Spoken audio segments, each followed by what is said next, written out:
What is going on, boys and girls, ladies and gentlemen, cats and dogs? It's been a while. It's been about a month and a half, maybe, but we're back. You're listening to another episode of Hardcore Geek Wrestling, and it's like literally, we're watching Raw Talk right now, or it's on in the background. You just got done watching WWE Payback 2017, and it was a pretty kick-ass show. Guys, as always, I'm your host, Mr. Showtime, and I am here joined in the back cave with my buddy, the man, the myth, the legend, Mr. Chase Merriman. What's going on, Chase? What's up, man? It's, my God, they got broken in half. So I feel like we need Jim Ross tonight to call some of these matches. Especially like the House of Horrors match. Can you imagine if they had the House of Horrors match and Jim Ross calling that? Like, what is that? I know, it's kind of crazy, right? Yeah. That and then like the main event. So, yeah, other than that, I mean, just gonna grab the mic here. It's grab so the much mic. easier. Grab the mic. It's so much Hold it easier like a just to cock. grab it. There you go. I don't know about that. Well, it's been a long day, and I did run 13 miles. I don't know if I'd really... It has been a long day. Guys, as always, you can check us out at hardcoregeekcast.com. We are on the Twitter at Geek Wrestling 1 if you want to check us out on Twitter. And I personally want to do a little bit of an apology. It's been a while since since we've had a chance to do any kind of podcast, any kind of episodes, whether it's for Hardcore Geek Wrestling or Hardcore Geek Podcast. Unfortunately, I got to explain myself. This is all my fault. Been really sick the past month or so. Actually, it's been leading up to that. Yeah. WrestleMania 33. The whole thing, like WrestleMania 33, we were supposed to do like a real big party and everything, but that did not happen. It was actually just Chase and I, just how we're just sitting here and I think I'm better now. Well, not really better, but life gets in the way, man. It does. But it's all about health these days. Yeah, getting healthy. Roman Reigns didn't look healthy by the end of this pay-per-view, that's for sure. We're definitely going to talk about that. It's if you're a dentist tonight, you'll be making a lot of money. Yeah, we definitely got to talk about that. So let's just break down the card. So, like, on paper, this pay-per-view, at least, do we still call them pay-per-views, or are they basically are they special events? They're called network specials. Network specials. Okay. So as far as the card, it was one of those that I think you and I were like, we weren't sure. Yeah, I was like one of those. Well, hey, it's a Sunday night. We're not doing anything. I might as well, I'm not gonna not watch the pay-per-view, but at the same time, True. I want to make sure that I'm not completely wasting my time. That's true. What were you excited about leading up to this event? Well, anytime Chris Jericho's on, I'm all for Chris Jericho. Not only that, but I guess really I think everybody was looking forward to the House of Horrors match. Exactly. I have no idea. Nobody knew. Yeah. So let's run down the card here. Absolutely. So we started off with the first pre-show match of Sheamus Cesaro, or not Sheamus Cesaro, but Enzo and Cass versus, I guess, the Gallows and Anderson, which they really don't have a Good name. Brothers, the club. Brothers, the I club. mean, my boys, I love them. I really don't dislike Enzo and Cass. I just really think that their act has run its course, and I know that's gonna. Probably going to get a dagger for that from a lot of people. I think you're right. I think they need to split up. Enzo would be great on 205, and Cass is going to be a stud and a star. Yeah, well, here, Cass will be a stud if he's got to work on his mic skills. That's my personal opinion. Unless you put him up against Braun Strowman. Yeah, that's true. But, I tell you what, Braun Strowman made himself a star tonight if he wasn't already. But, so we got the opening tag team match. We got Enzo and Cass going against the Good Brothers. They're kind of playing off the Monday Night Raw where they kind of jumped Enzo. They took him out of the match. It's where we had to get the replacement from Finn Balor.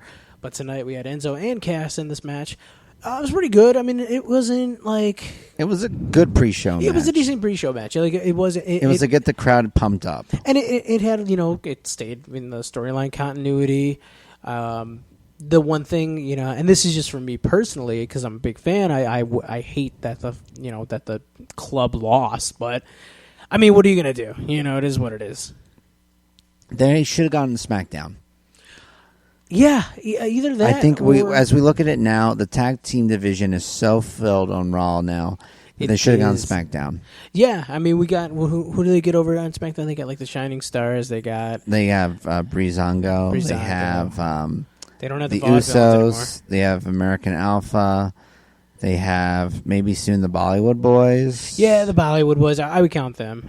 Who else do they have on tag team? I mean, it's really not that exciting on that because Rowan's his own person and Harper's now his own person. That's very true. Yeah, I mean, maybe we could see them get back together. Who knows? Other than that, I mean, yeah, the tag division's a little weak. Yeah, I mean, on SmackDown. Oh, the side. Ascension too. I guess. Oh yeah, I forgot about the Ascension. They still have a job. That's very true. So we got Enzo and Cass going over on the Good Brothers, obviously, and they were going for the Magic Killer, and Cass just hit a big boot out of nowhere. Big boot. Got the fruit roll up, and that was it. Right. Second, I guess segment, if you want to call it. This is on the pre-show. We got Miz TV with Finn Balor, basically saying he wants to be the champion next. Yeah, he comes out, and this is the first time Finn Balor speaks since he's come back, and they asked him what's next. He says, "I'm getting my title back," and they, in a nutshell, you can basically say he lightweight called out Brock Lesnar. So we were kind of talking about this all night. I really think that's going to be the main event for SummerSlam. It's going to be Finn Balor and Brock Lesnar. That would be sweet. And the storyline, kind of goes where, that's where Finn won the title last year. And I think Brock's coming back at Great Balls of Fire. Jesus Christ. Are you serious? The name of the stupid name of this pay-per-view. And I don't like to trash talk the WWE or pro wrestling in general, but it was originally going to be Bad Blood. They were going to bring that back, right? Yeah, Bad Blood was awesome because Bad Blood always had a Hell in a Cell match. That's what Bad Blood was known for. Because in Columbus they had it. It was Kevin Nash versus Triple H. It's like the Battle of the Torn Quads. It's crazy. But yeah, man, I was really pumped, because we already got Backlash back. We got No Mercy back. We just need to bring in some WCW names like Bash at the Beach. They should bring back Bash. The Capital Carnival, and then put fucking RoboCop in a shitty cage. Yes. And then we can watch shitty Bobby Eaton matches. Yes. All right. I think I know what I'm doing tonight when I get home. Yeah, right. Watch me some WCW. That's right. And then realize that your life isn't that bad. That's true. So, you know what I noticed? And we kind of were talking about this a little bit, but no Dean Ambrose on the show tonight, the Intercontinental Champion. I thought that he would have kind of interjected himself into this Miz TV. Maybe would have gotten like an impromptu triple threat match. That would be kind of good for the IC title, but zero mention of your Intercontinental Champion, and it's a Raw exclusive pay-per-view. Granted, we got another secondary title match with the U.S. title, which was I think an interesting opening to the pay-per-view. Yeah, and that match, first of all, very good. Kevin Owens and Chris Jericho were working really tight, really stiff. Jericho's just amazing. Jericho's great. And you know what? Owens, I think we noticed this too, it was actually blown up on social media, is that Kevin Owens, he's getting himself in some really good shape. Yeah, like he is, slimmed down a little bit. Obviously, even when he was, a little bit heavier, the dude can still move like a cruiserweight. The dude can fly through the air. He's fast. He keeps up with everybody. But visually, it was very noticeable. I love the new Kevin Owens shirt, the red, white, and blue one. I love how he's the face of America. I think that's pretty badass. Yeah. And so this match, we all kind of thought, okay, well, Jericho's going to be going away. He's going to be playing with Fozzy again, and then this is going to be a nice little tie the nice little proverbial bow on the feud. But and then Kevin Owens was going to retain and go to SmackDown. Jericho's going to stay on Raw for maybe another week and do his thing with Fozzy. But speaking of Fozzy, do you remember when Jericho came out and Fozzy and Ric Flair and him were feuding, and Ric Flair destroyed the set.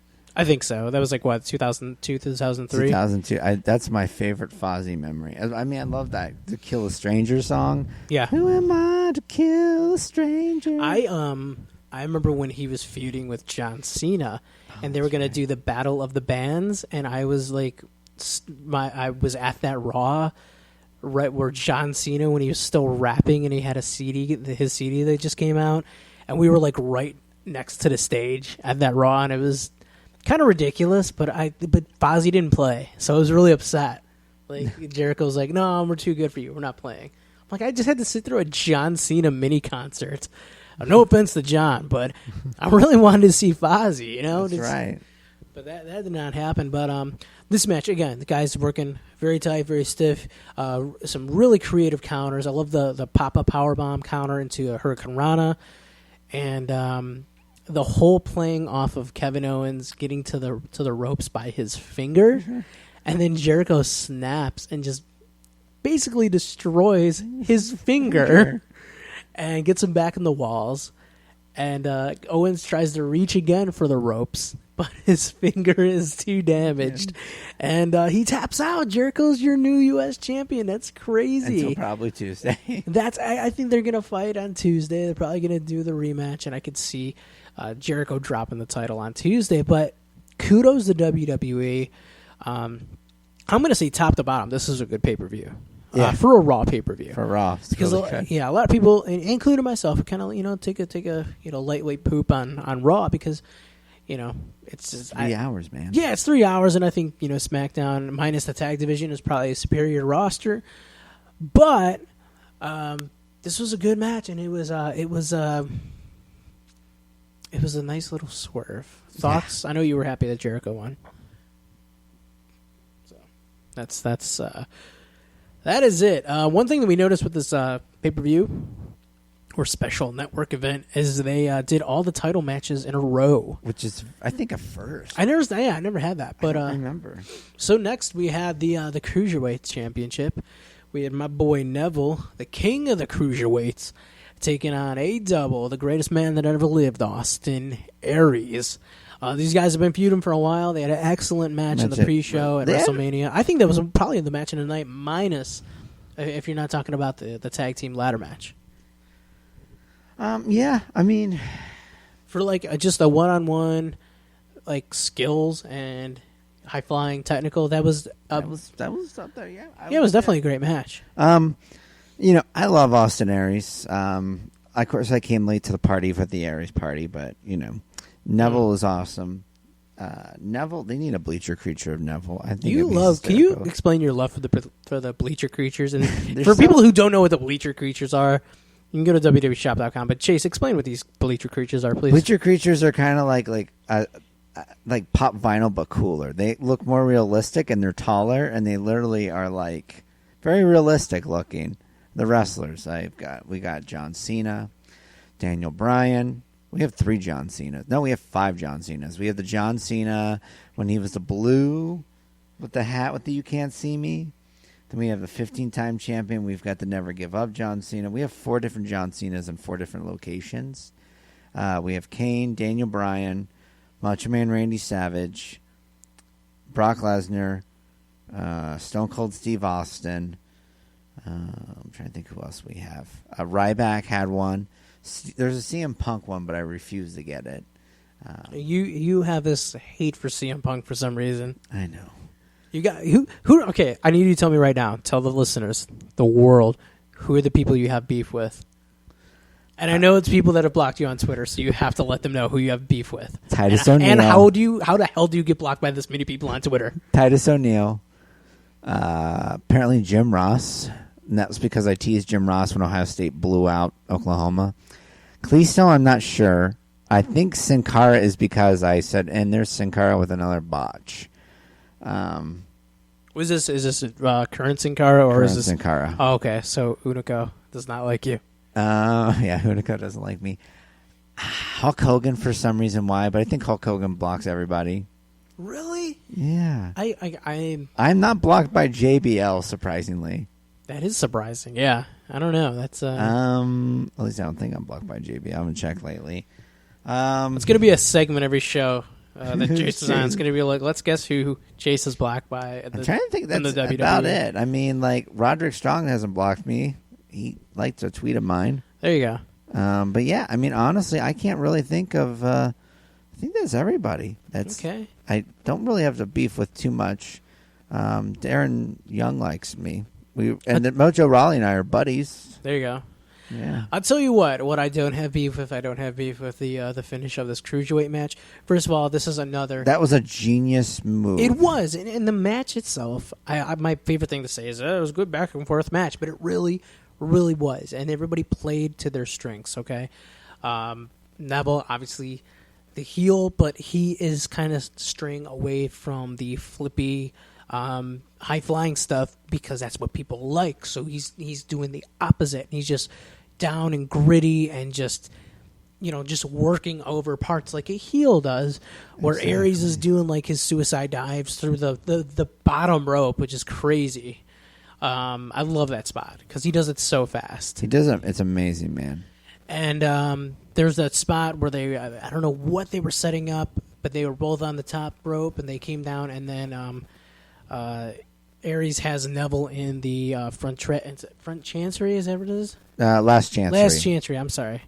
I'm thinking front face lock. That's what it is. Yeah.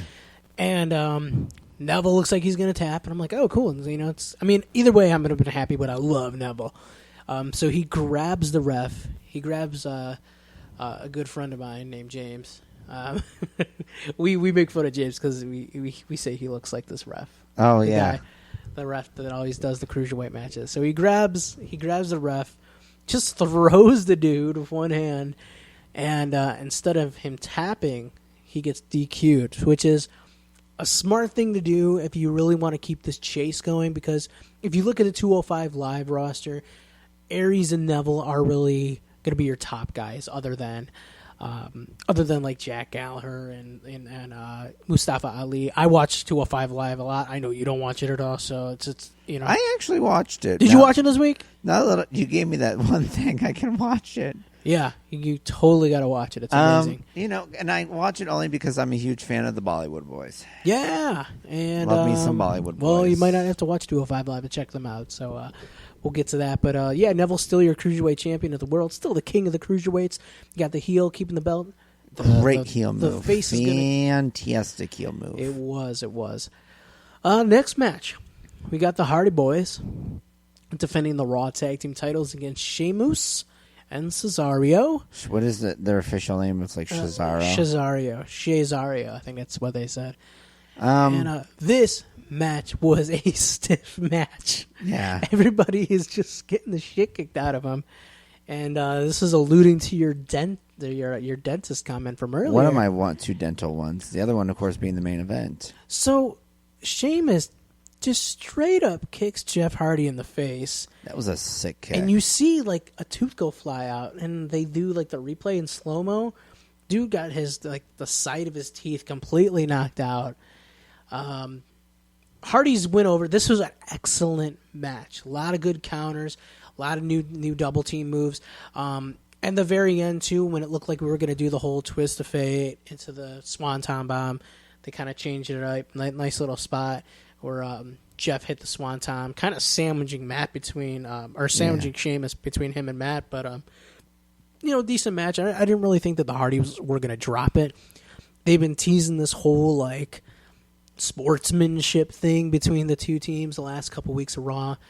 And we're like, okay, cool, the match is over. And then Sheamus and Cesaro jump them at the very end. Cesaro was the first one, shockingly. So are you happy that Cesaro's a heel again? It's been a while since he's been a heel. I'm really... they're meant for Raw. They're not SmackDown dudes, so it makes sense for them. But like I said, the tag team division is very full. Would you rather have seen the Hardys turn heel?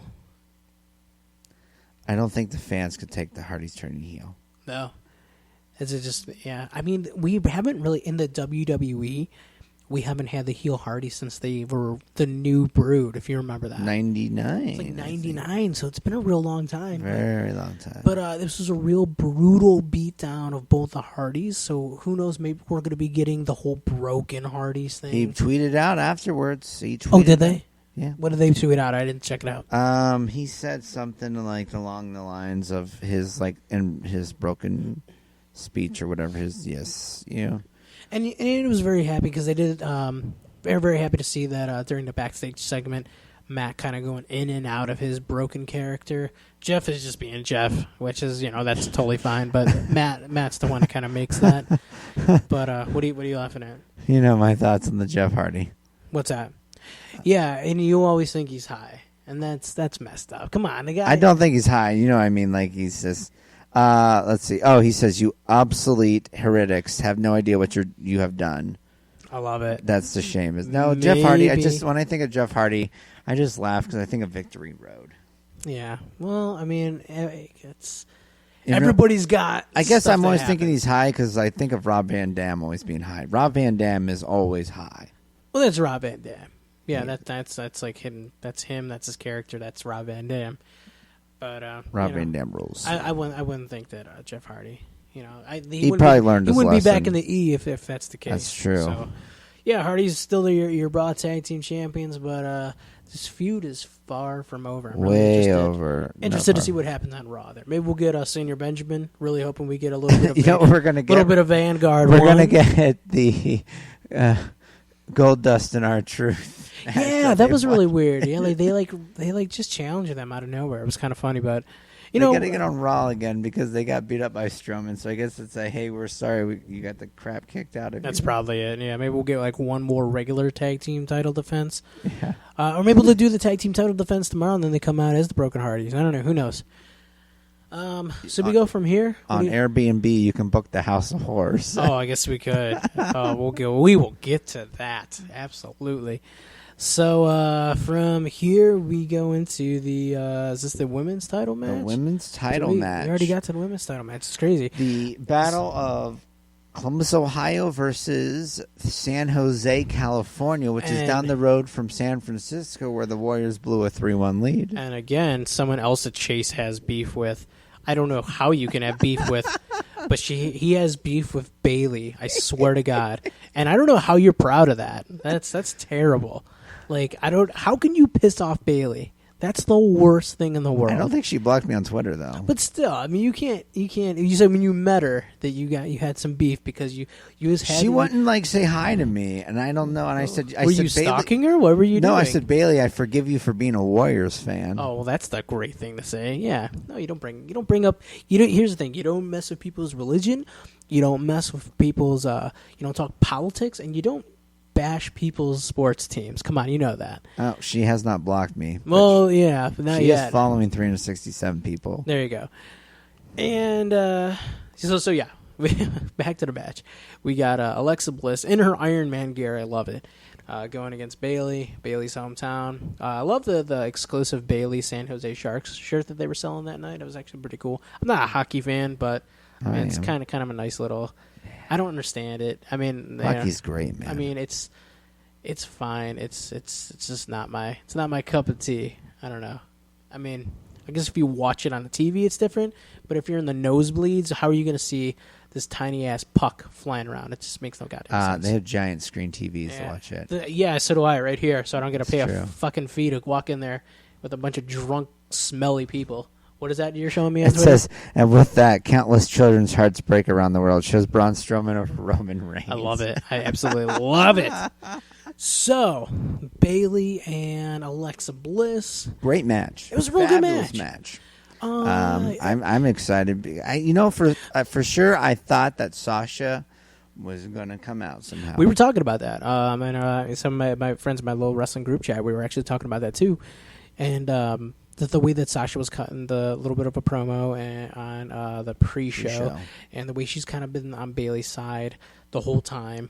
I really think that we're going to maybe get a rematch tomorrow or next week.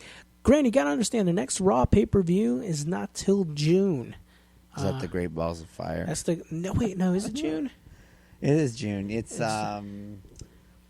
It's battle bowl. Battleground. Battle bowl Battleground. of cereal. I don't know. It's something. They need to bring back Battle Bowl. That was a great paper. They absolutely do not need to bring back Battle Bowl.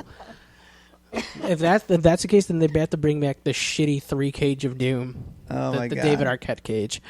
But I really like. There's a real cool spot in the women's title match where Bayley hit like this sick running knee on Alexa. She hit her with a Macho Man elbow. I think she does a really good Macho Man elbow. Her and Elias Sampson. She does it better than CM Punk. And I thought for sure Elias Sampson was going to make an appearance tonight. Oh yeah, we haven't seen the Drifter tonight. I'm going to give kudos to WWE and Raw. We got no bullshit backstage segments tonight. We didn't see Kurt Angle. I mean, I love Kurt, right? But we didn't get no dumbass Carl's Jr. commercial. We didn't get nothing plugging the latest Scooby Doo movie or some dumb shit like that. The only thing we got was like in the middle of the pre-show, we got like those weird commercials, which is kind of stupid. But for the most part, we got no bullshit really during the pay-per-view. You know, it was match. Because I think even you said, you're like, wow, this pay-per-view is really moving along quick. Yeah. You know? But out of nowhere, Bayley, she had a little roll-up, and Alexa kicks out. Bayley hits her head on the LED board, and then Alexa hits that sick little DDT, pins Bayley clean for the women's title.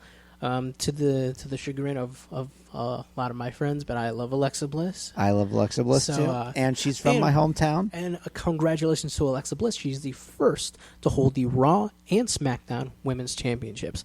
Really cool out there. She did it before Charlotte, so there you go. She's from Columbus, Ohio, and she's the real queen. There you go. There you go. Columbus, Ohio represents 614. Okay, so. Let's move on to the match of the night. The match of the night. Okay, the House of Horrors match. Okay, here's the only thing we need going into it. Wasn't for the WWE title, okay?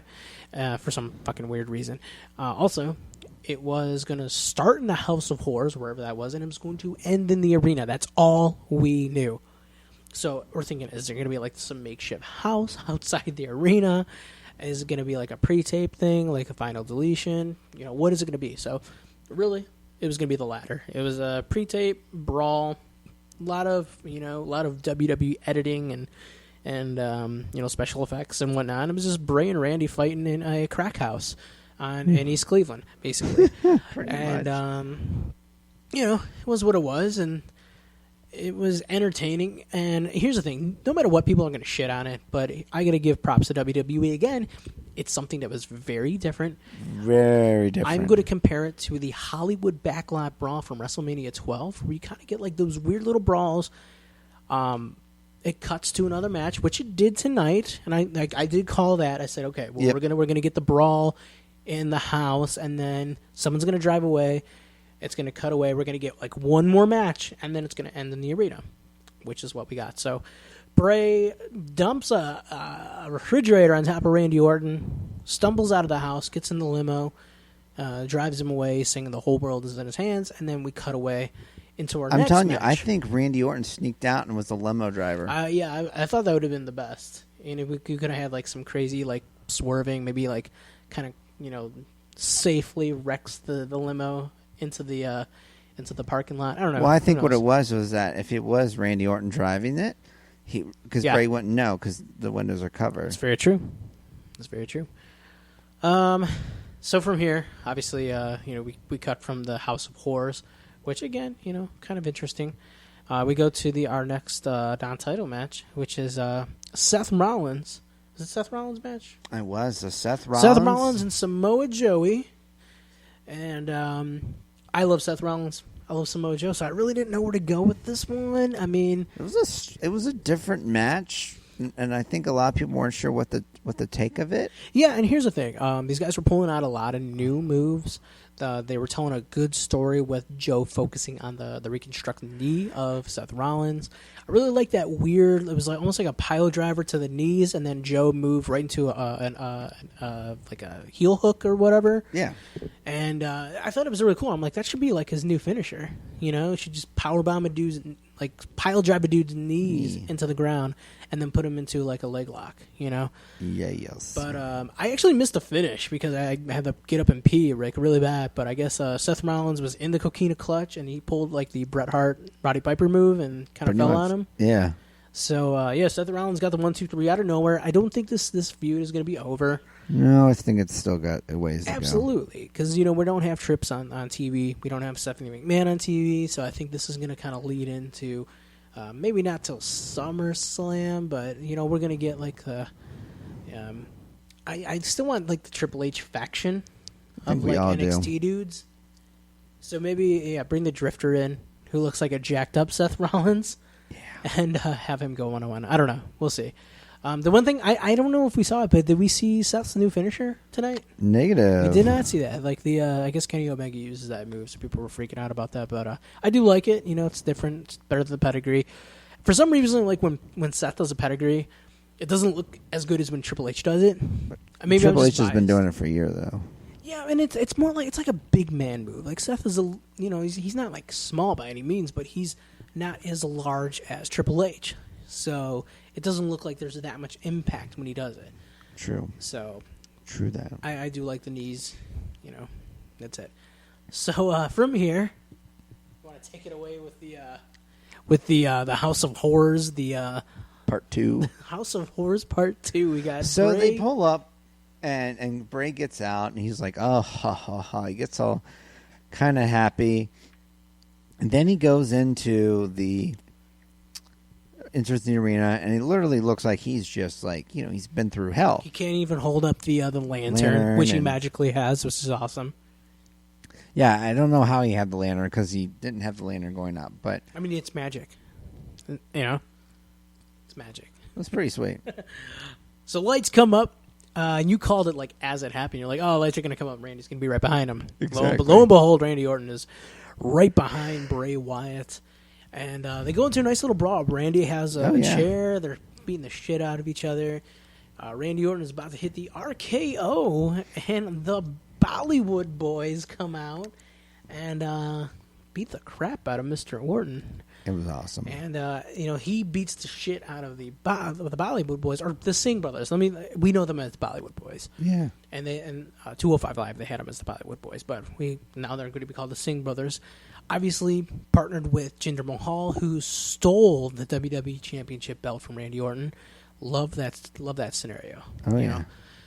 And so he throws the Bollywood boys out, the Singh brothers out, hits a sick RKO. He does on Bray. Like Bray's charging at him. So it was really good. It was real good. It was first of all, this match, as weird as it was 100 times better than the WrestleMania match. Okay, after he hits the RKO, who do we get in the ring? The Maharaja himself, Jinder Mahal. hitting him with the WWE Championship belt, whooping his ass, and to the point where Bray hits the Sister Abigail. Bray wins the House of Horrors match. Damn, if it was for the title, Bray would be a two-time champion. Why did you not initiate your rematch clause, Bray? I don't know. That's true. I mean, he's still got a rematch coming. Yeah. But this is obviously smart.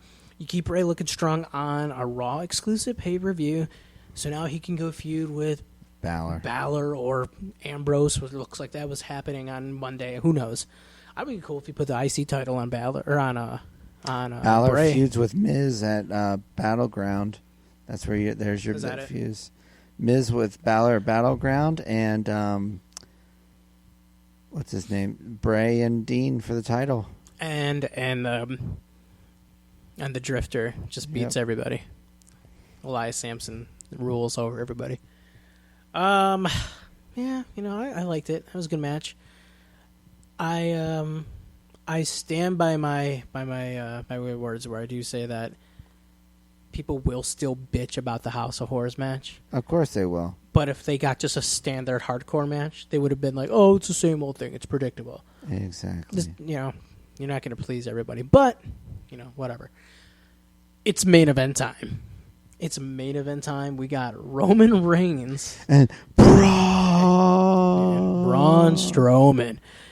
This was a standard match. I think you and I were talking. I'm like, well, this should probably be a hardcore match. But first of all, this is Braun Strowman's first pay-per-view main event, going against basically the WWE poster child. Roman Reigns is really selling the injuries. You got to feel for Roman Reigns in real life. He did just lose his brother a couple weeks ago, so that's definitely something that I'm sure you got to give him props for at least coming back to work this close, this soon. Absolutely.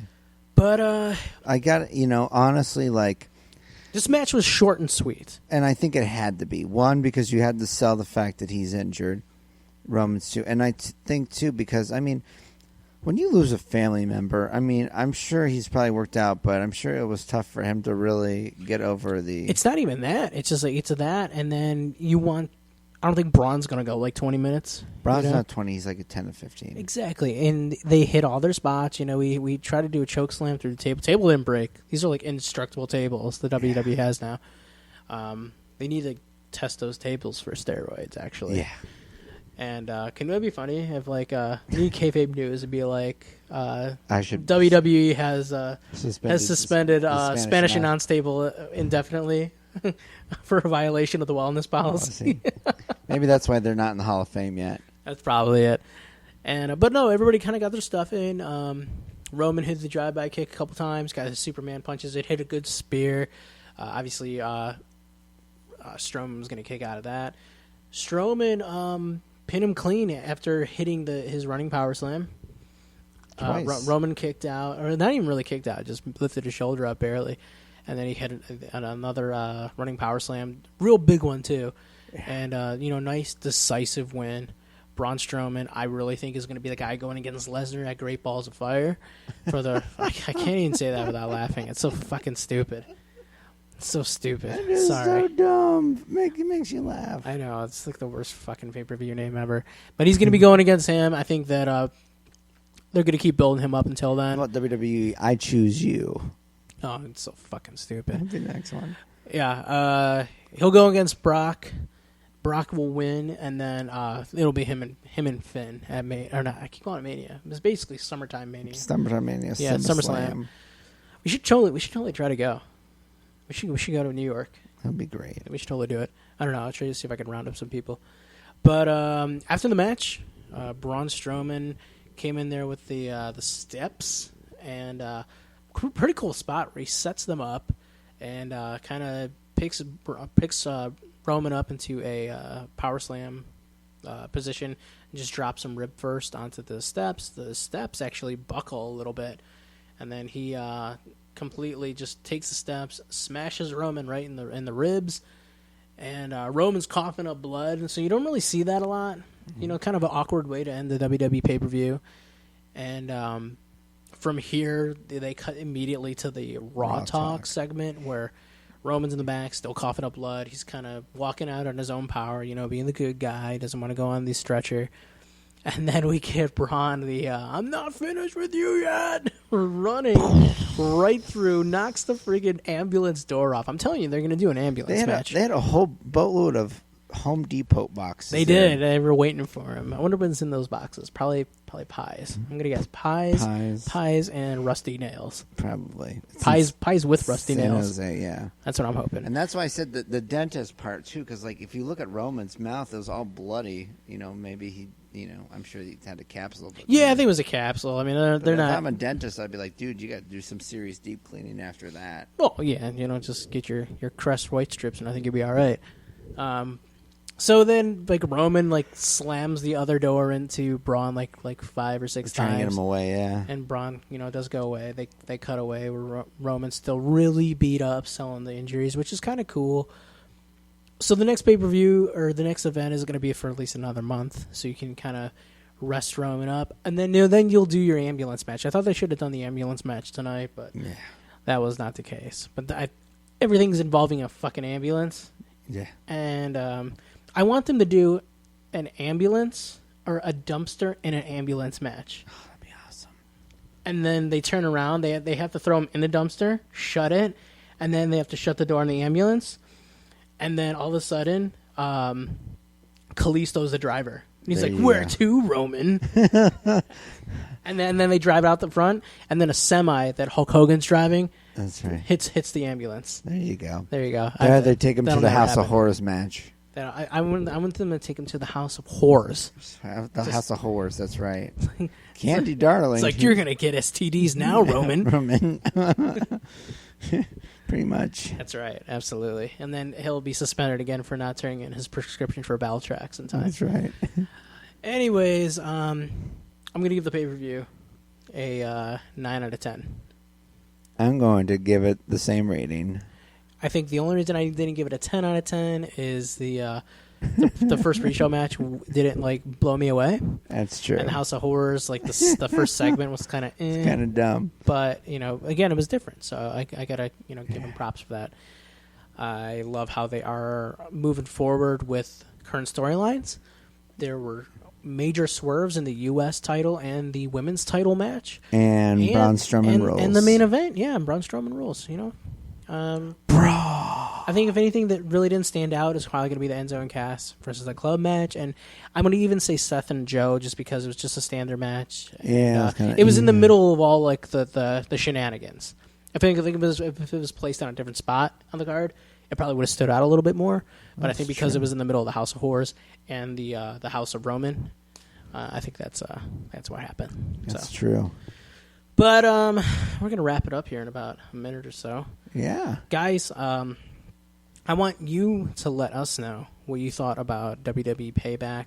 Let us know on Twitter. It's going to be at Geek Wrestling 1. You can let us know on Facebook as well. That's at Geek Podcast. And, we'll be back. Maybe I'll do a solo episode. We'll talk about Raw tomorrow if I feel up to it. I actually have a lot of interviews to get you guys from back about a week before WrestleMania from Mega Championship Wrestling. I have a lot of interviews that I haven't had a chance to kind of blend in here. So, but a lot of great talents that I had a chance to sit down with. So I want you guys to hear them. I want you to hear their stories.